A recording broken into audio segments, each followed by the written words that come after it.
ಗೀತಾ ಮಹಾತ್ಮೆ. ದುರ್ಯೋಧನನು ಪಾಂಡವ ಸೇನೆಯ ವಿವರವನ್ನು ನೀಡುವಾಗ ಉಲ್ಲೇಖ ಮಾಡಿದ್ದು 18 ವೀರರನ್ನು ಮಾತ್ರ.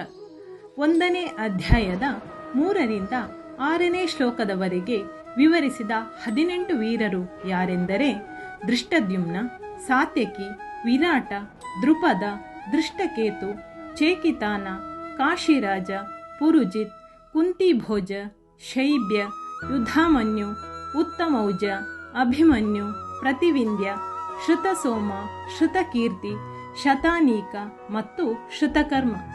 ಹಾಗೆಯೇ ಶಂಖನಾದ ಮೊಳಗಿಸಿದ ಪಾಂಡವ ಪಕ್ಷದವರು ಶ್ರೀಕೃಷ್ಣ, ಅರ್ಜುನ, ಭೀಮ, ಯುಧಿಷ್ಠಿರ, ನಕುಲ, ಸಹದೇವ, ಕಾಶಿರಾಜ, ಶಿಖಂಡಿ, ದೃಷ್ಟದ್ಯುಮ್ನ, ವಿರಾಟ, ಅಜೇಯನಾದ ಸಾತ್ಯಕಿ, ದೃಪದ, ಅಭಿಮನ್ಯು ಮತ್ತು ದ್ರೌಪದಿಯ 5 ಪುತ್ರರು.